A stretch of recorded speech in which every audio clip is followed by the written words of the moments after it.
구약성경 창세기 7장 1절부터 12절까지 말씀을 제가 봉독해 드리겠습니다. 여호와께서 노아에게 이르시되 너와 내 온 집은 방주로 들어가라.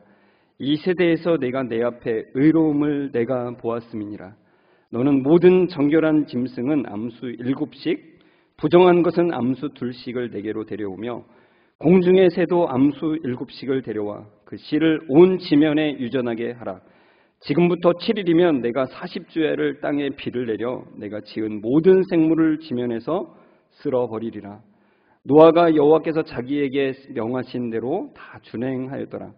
홍수가 땅에 있을 때에 노아가 600세라. 노아는 아들들과 아내와 며느리들과 함께 홍수를 피하여 방주에 들어갔고 정결한 짐승과 부정한 짐승과 새와 땅에 기는 모든 것은 하나님이 노아에게 명하신 대로 암수 2씩 노아에게 나와 방주로 들어갔으며 7일 후에 홍수가 땅에 덮이니 노아가 600세 되던 해 둘째 달 곧 그달 11의 날이라.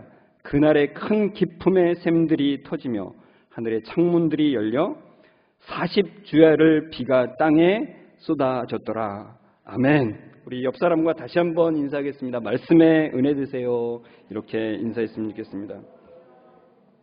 네, 오늘도 말씀이 여러분들을 사로잡는 은혜가 함께하기를 주의 이름으로 축원합니다.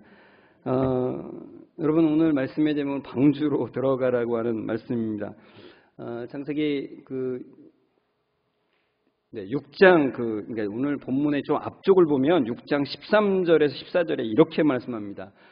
하나님이 노아에게 이르시되 모든 혈육 있는 자의 포악함이 땅에 가득함으로 포악함이 가득했다고 했습니다. 그 끝날이 내 앞에 이르렀으니 내가 그들을 땅과 함께 멸하리라.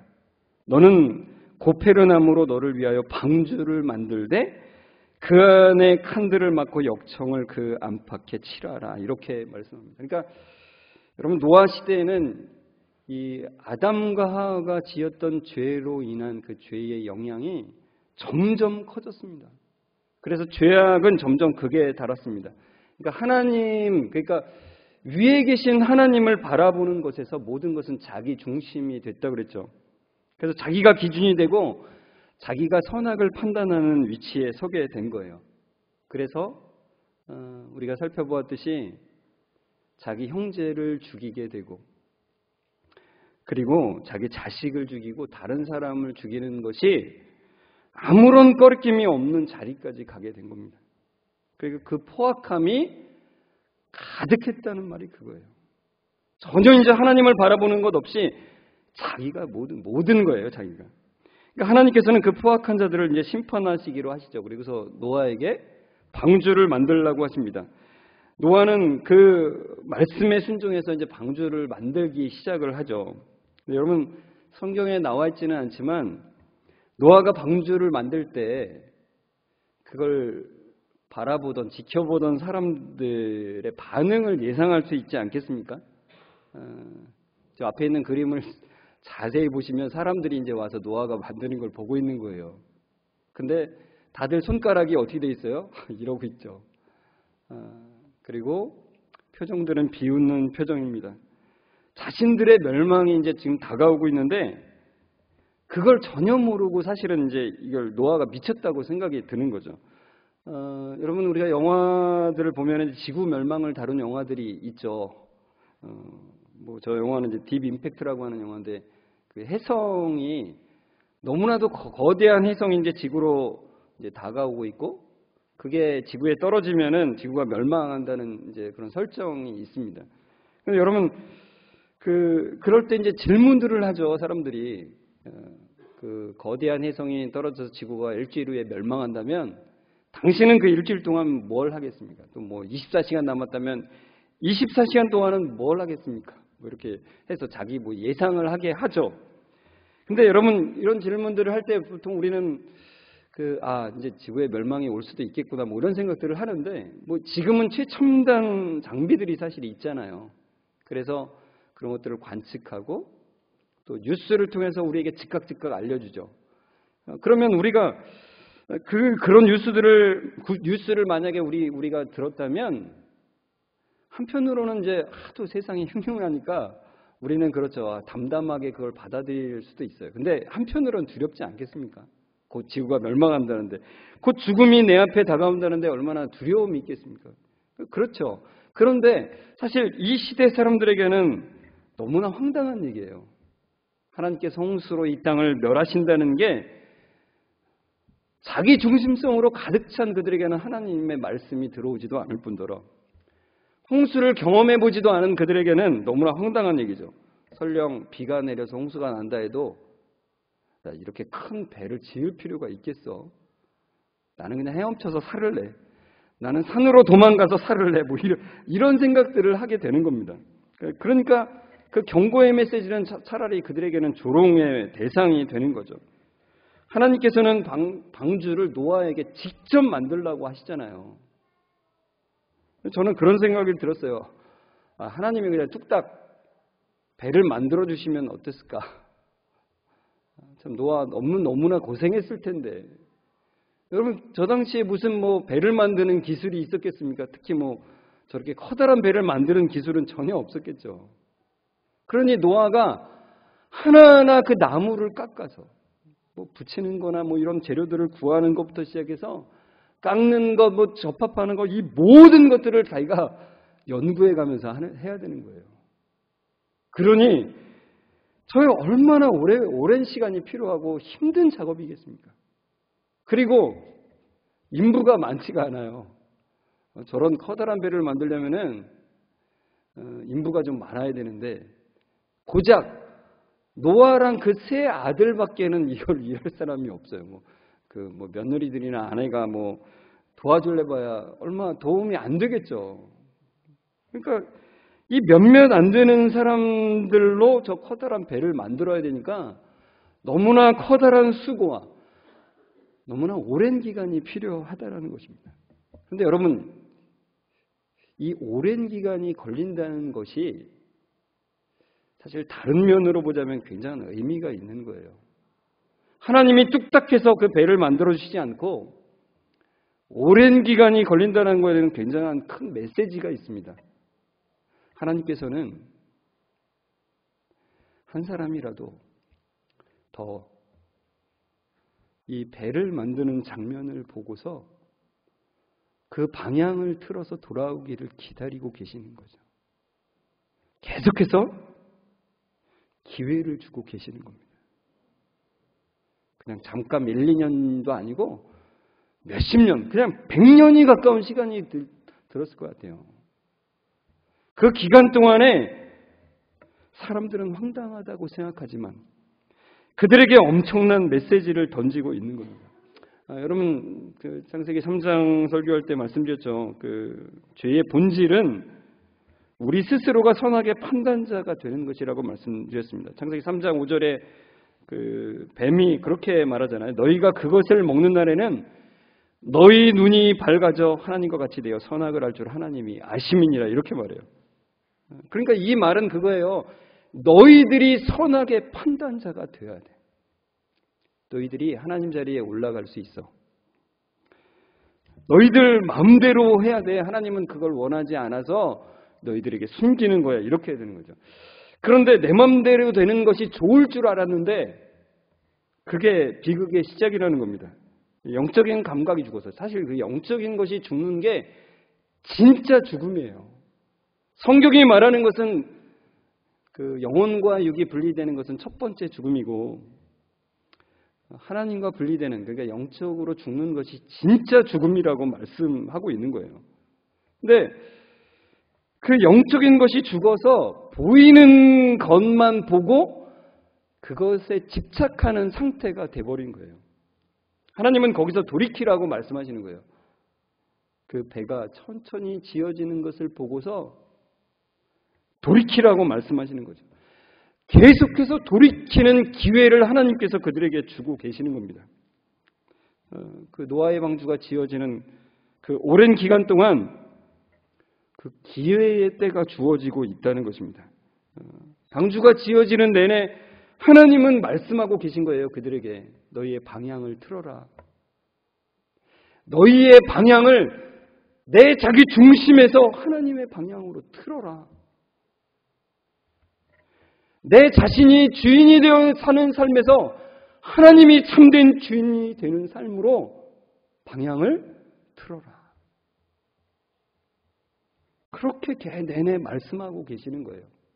그런데 사람들은 오랫동안 그것을 무시하고 계시는 거죠. 오늘 본문의 창세기 7장 1절을 보시면 이렇게 말씀합니다. 여호와께서 노아에게 이르시되 너와 온 집은 방주로 들어가라. 이 세대에서 내가 내 앞에 의로움을 내가 보았습니다. 이렇게 말씀합니다. 그러니까 그 구원의 방주에 들어가는 근거가 뭐냐면 노아가 내 앞에 의로운 자라는 것입니다. 너와 온 집은 방주로 들어가는 그 근거가 노아야 네가 내 앞에서 의로워서야 이렇게 말씀하신다는 거죠. 그러니까 여러분 이 말씀만 보면 우리가 그렇게 생각하지 않겠습니까? 야, 노아는 참 엄청나게 착하게 살았구나. 정말 하나님의 뜻대로 살았구나. 정말 노아는 신앙이 좋다고 하나님께 인정을 받았구나. 뭐 이렇게 생각할 수 있잖아요. 근데 성경은 그런 관점으로 이야기하지 않는다는 것입니다. 그래서 제가 여러분에게 그렇게 설교하면 좋잖아요. 여러분 노아가 의롭게 살았듯이 우리도 의롭게 살아서 구원의 방주에 들어갑시다. 이러면 아주 분명하고 명확하고 아주 쉽잖아요. 근데 성경이 그런 관점으로 얘기하고 있지 않다는 것을 생각해야 되는 거예요. 로마서 3장 20절을 보면 이렇게 말씀합니다. 그러므로 율법의 행위로 그의 앞에 의롭다 하심을 얻을 육체가 없나니 율법으로는 죄를 깨달음이니라. 노아는 여기에 해당하지 않는 사람이 아니에요. 구약은 구약 따르고 신약은 신약이니까 로마서는 신약이니까 이건 노아에게 해당이 안 돼. 이렇게 말할 수가 없는 거예요.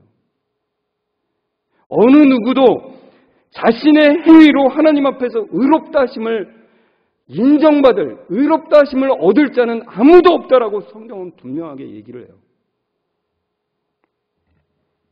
사람들한테는 저 사람 괜찮은 사람이야. 우리 그러잖아요. 저도 그냥 무의식적으로 그런 얘기가 저 사람 괜찮은 사람이야. 저 사람 착해. 저 사람 믿을만해. 그런 얘기들을 사실은 할 수도 있고 들을 수도 있습니다. 저한테도 그런 얘기를 하는 사람이 가끔 있어요. 우리는 그런 얘기를 할 수 있고 들을 수 있어요. 그렇지만 하나님 앞에서는 불가능하다는 겁니다. 불가능해요. 로마서 3장 10절이 너무나도 분명하게 우리에게 얘기해주고 있어요. 하나님 앞에 의롭다라고 하는 것은 죄가 없다라는 말입니다.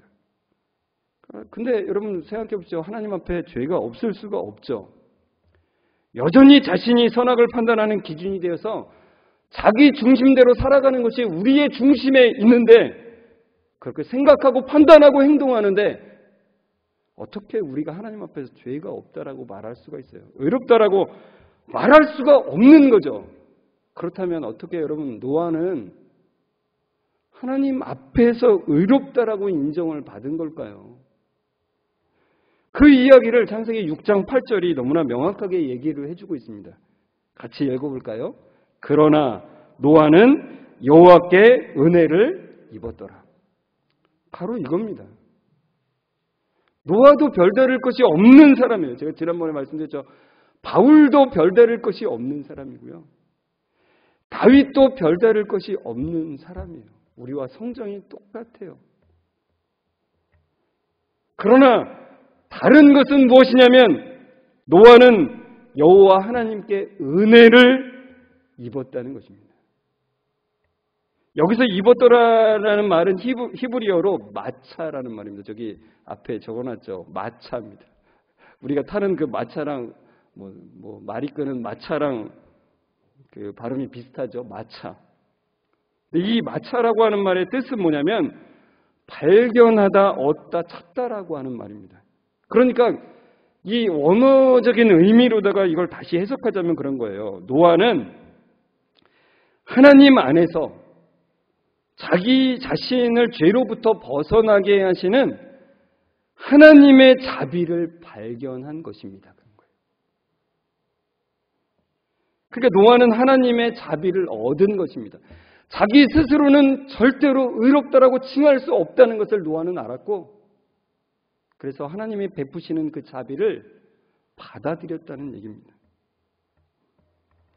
여러분, 하나님께서는 우리 스스로 죄에서 벗어날 수 없다는 것을 너무나도 잘 알고 계세요. 하나님께서는 우리 스스로 하나님께 순종해서 하나님께 인정을 받을 수 없다는 것을 너무나도 잘 알고 계시는 거예요. 그래서 우리는 우리의 모든 죄를 해결하신 그 예수님을 받아들임이 필요한 거예요. 그리고 우리는 우리가 앞으로도 하나님의 말씀에 온전히 순종할 수 없는 것을 우리 대신에 이루신 그 예수님을 받아들임이 필요하다는 것입니다. 그래서 우리가 그와 하나 될 때, 예수님과 하나 될 때 하나님께서 예수 그리스도를 통해서 우리가 죄 없는 자로 보시는 거고, 그리고 완벽하게 율법을 지킨 자로 우리를 보신다는 것입니다. 여러분, 저는 여러분에게 꼭 말씀드리고 싶어요. 강력하게. 이곳에 오랫동안 계셨더라도, 신앙생활을 오래 하셨더라도 예수님과 하나 되는 게 뭔지를 모르시는 분들이라면 꼭 깊이 생각하셔야 돼요. 그냥 내가 머리로만, 내가 지적으로만 나는 예수님을 믿습니다, 그래서 나는 천국 갑니다라고만 생각하신다면 다시 한번 생각을 해보셔야 됩니다. 예수님과 하나 되는 것에 이 성경의 핵심이 있어요. 근데 그것이 아직 내 마음속에 깨달아지지 않은 분들이 있다면 제가 강력하게 다시 한번 말씀드립니다. 주님, 은혜를 베풀어 주십시오. 그것이 내 머리로만 깨달아지는 것이 아니라 내가 지식으로만 깨닫는 게 아니라 내가 신앙생활을 했다는 것으로만 인정되는 게 아니라 주님과 하나됨이 온전히 내 마음 가운데 깨닫게 도와주십시오. 이렇게 기도하셔야 돼요. 노아는 그 은혜를 입은 자예요. 자기 스스로는 절대로 하나님의 의롭다함을 인정받을 수 없다는 것을 분명히 알고 그 자비를 받아들인 자라는 것입니다. 하나님의 자비를 발견하고 그 자비를 얻은 자예요. 그 자비를 받아들인 자라는 것입니다. 누가복음 15장 설교를 할 때 보여드렸던 그림인데, 렘브란트가 그린 그림입니다. 탕자의 귀환이라고 하는 제목의 그림인데, 이 둘째 아들이, 허랑방탕한 둘째 아들이 돌아온 이 장면에서 렘브란트는 첫 번째 아들을 그렸다고 제가 말씀드렸죠. 가장 오른쪽에 있는 그 사람이 바로 첫째 아들인데, 동생을 굉장히 못마땅한 눈빛으로 이제 내려다보고 있죠. 여러분은 사실 이 탕자 이야기를 설교를 많이 들어보셨고 또 성경을 많이 읽어보셨을 겁니다. 그래서 예수님이 이렇게 말씀하셨는데 첫째 아들 편을 들기는 좀 쉽지 않을 거예요. 그죠? 예수님이 이렇게 첫째 아들을 아주 적나라하게 비유를 통해서 그렇게 말씀하셨는데 내가 첫째 아들 편을 들기는 쉽지 않죠. 그렇지만 여러분, 가만히 한번 생각해 보십시오. 솔직하게 생각해 보면 참 첫째가 억울하겠다는 생각이 들지 않습니까? 제가 지난번에 그 설교하고 난 다음에도 첫째이셨던 분들이 저한테 그 첫째에게 되게 공감이 된다는 얘기들을 많이 하셨어요, 사실. 근데 둘째 아들은 사실 그렇잖아요. 아버지가 돌아가시지도 않았는데 자기 재산을 달라라고 하는 아주 불효막심한 대음망독한 놈입니다. 그런데다가 그 유산으로 받은 자기 몫을 아주 그냥 허랑방탕하게 다 날려버리고 그냥 맨몸으로 들어온 아주 못된 놈이죠. 근데 반면에 첫째 아들은 이제까지 한 번도 아버지의 명령을 어긴 적이 없이 순종하며 살았던 아들이에요. 그러니까 여러분, 이 아들을 보고서 동네 사람들이 어떻게 얘기하겠습니까? 야, 자식 잘 두셨네요. 어떻게 저렇게 바른 아들을 두셨습니까? 얼마나 주변에서 동네 사람들이 그 아버지한테 그런 얘기들을 했겠어요. 그럼 여러분, 이 반듯한 첫째 아들, 그리고 허랑방탕하고 대은망덕한 이 둘째 아들만 솔직하게 이 두 사람을 비교해서 여러분 한번 생각해 보십시오. 이 두 아들 중에 누가 의인이겠습니까? 제가 지로 물어보면 대답을 하기는 힘들잖아요. 설교 시간이니까. 그래서 이렇게 한번 대답해 보십시오. 첫째 아들이 더 의인이라고 생각하시면 오른쪽 눈을 깜빡이시고, 둘째 아들이 더 의인이라고 생각하면 왼쪽 눈을 한번 깜빡여 보십시오. 네, 제가 이렇게 쳐다보겠습니다. 여러분, 솔직히 인간적으로만 생각하고 또 사회적 통념으로만 보자면은 첫째가 의인입니다. 그죠? 반듯해요. 맨날 동생 때문에 욕먹는 거는 첫째 아들이었어요. 그죠? 그걸 다 참아내고 인내하고 반듯하게 아버지의 명령을 순종하면서 살아왔습니다. 근데 성경의 관점은 다르다는 것입니다. 그러니까 우리의 상식과 경험으로 이 세상의 가치관으로 성경을 보면 그래서 성경이 잘못 보이는 거예요. 성경이 말하고자 하는 바를 다르게 보는 거예요. 그래서 사람 중심에서 하나님 중심으로 이걸 바꿔야 된다는 게 그런 겁니다. 성경은 그 아버지의 사랑을 받아들이는 자가 의인이라고 말씀하는 겁니다. 그의 삶이 어떠하든, 제가 막 살라 그러는 게 아니라 그의 삶이 어떠하든, 어차피 사실 첫째나 둘째나 아버지의 기준에 못 미치는 건 똑같거든요. 우리 모두가 그렇습니다. 우리 모두가 하나님의 기준에는 다 못 미치는 건 똑같은 거예요. 그러니까 다른 건 무엇입니까? 그 아버지 하나님의 사랑을 온전히 받아들이느냐 아니냐에 달린 것이라는 것이죠. 근데 첫째 아들은 겉으로는 반듯하게 살았지만 여전히 아버지의 사랑을 받아들이지 않았고요. 그가 아버지가 둘째 동생을 위해서 베푼 잔치를 보고서 그는 그러죠. 저런 못된 놈한테는 송아지를 잡고 나에게는 염소 새끼 한 마리도 주지 않았다고. 그러니까 여전히 아버지의 모든 것을 누리면서도 아버지를 인색한 분으로 생각하고 있다는 것입니다. 그러니까 여전히 아버지의 사랑을 받아들이지 못하는 거죠. 그런데 여러분, 노아는 둘째 아들과 같은 사람이라는 거예요. 그 하나님의 자비를 받아들인 사람. 하나님, 내 힘으로는 내가 하나님께 인정을 받을 수 없는가? 의롭다 어떻게 칭함을 받을 수 있겠습니까? 그러나 내가 하나님을 의지하며 그 자비를 받아들입니다. 이렇게 고백하며 나아가는 인물이 바로 노아라는 것입니다.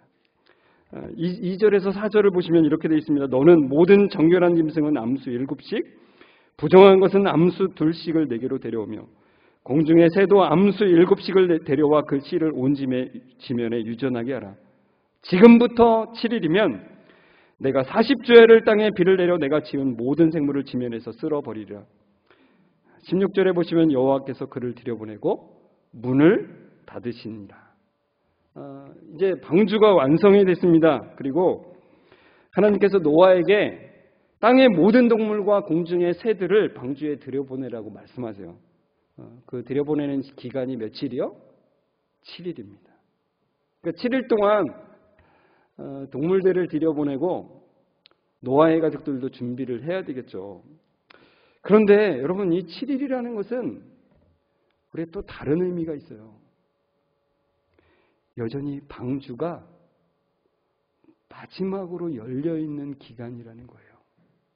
그러니까 이때 누구든지 와서 저도 들어가고 싶습니다. 저도 내 힘이 아니라 하나님의 도우심, 그 자비를 의지해서 저도 들어가고 싶습니다 하면 너는 안 돼. 명단에 없어. 이렇게 막는 게 아니에요. 그 7일은 열려있는 문이라는 것입니다. 그러니까 여러분, 이 노아의 방주는 우리에게 주는 메시지가 있어요. 은혜의 방주는 열려 있습니다. 그런데 그 기간에는 끝이 있다는 것입니다. 이 노아의 방주에는 7일이라는 기간이 주어졌지만 우리에게는 또 우리의 기간이 있죠. 어떤 사람들은 그 기간이 길게 생각될 수도 있어요. 그러나 그 기간은 끝이 있습니다. 생각보다 짧습니다. 16절에 말씀하시듯이 노아를 들여보내시고는 하나님께서 문을 닫으시는 때가 있다는 것입니다. 그리고 창세기 7장 11절 12절을 보시면 이렇게 됩니다. 그날에 큰 기품의 샘들이 터지며 하늘의 창문들이 열려 40주야를 비가 땅에 쏟아졌더라 그래요. 그러니까 이 40일이라는 것은 완전하게 심판이 내렸다는 거예요. 아무도 피할 수 없는 40일간의 홍수가 내립니다. 그러니까 방주 밖에서는 아무도 그 심판을 피할 수가 없는 심판. 방주 안에서만 그 심판을 피할 수 있었던. 아까 말씀드렸죠. 어떤 사람들, 그 비가 와도 내가 산으로 도망가면 피하겠네. 이렇게 말할 수 없는 홍수가 있었다는 것입니다. 여러분, 마태복음 24장에 노아에 대해서 말씀한 구절이 있어요. 마태복음 24장 36에서 39절인데요. 그러나 그날과 그때는 아무도 모르나니 하늘의 천사들도 아들도 모르고 오직 아버지만 아시느니라. 노아의 때와 같이 인자의 임함도 그러하리라. 홍수전에 노아가 방주에 들어가던 날까지 사람들이 먹고 마시고 장가들고 시집가고 있으면서 홍수가 나서 그들을 다 멸하기까지 깨닫지 못하였으니 인자의 임함도 이와 같으리라. 여러분, 노아의 때와 같이 인자의 임함도 그러하리라고 말씀합니다. 노아의 때처럼 인자가 다시 올 때도 그와 비슷할 것입니다. 하나님께서는 은혜의 문을 열고 계시지만 방주의 문이 닫히기 직전까지도 사람들은 먹고 마시고 장가들고 시집가고 자기의 일을 보면서 살고 있었습니다. 홍수가 나기 직전까지 다 깨닫지 못하였다는 거죠. 인자의 임함도 이와 같다는 거예요. 지금도 많은 사람들이 은혜의 문이 열려 있음에도 불구하고 그것을 깨닫지 못하고 있어요. 하나님이 이 말씀을 하시는 이유는 다시 돌이켜 돌아오기를 기다리신다는 것입니다. 여러분, 우리가 그 은혜의 문이 열려 있다는 것을 알려줘야 돼요.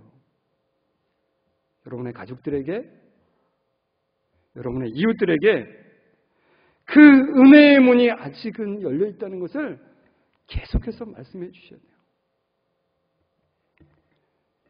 자비의 문을 연 채 그 방주 안으로 들어오기를 원하시는 그 주님의 심정을 전해 주셔야 돼요. 나의 율법 지킴으로는, 나의 행위로는 의로워질 수 없는 것이기 때문에 예수님의 의에 의지해서 나오기를 기다리시는 그 주님의 마음을 전달해 주셔야 돼요. 여러분에게도 그 은혜가 충만하기를 주의 이름으로 축원합니다.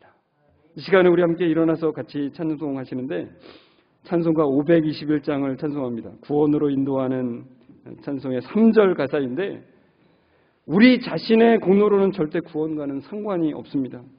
구원의 열린 곳으로 주의 공로를 힘입어서 들어가기를 소망하면서 우리 함께 3절 같이 찬송했으면 좋겠습니다.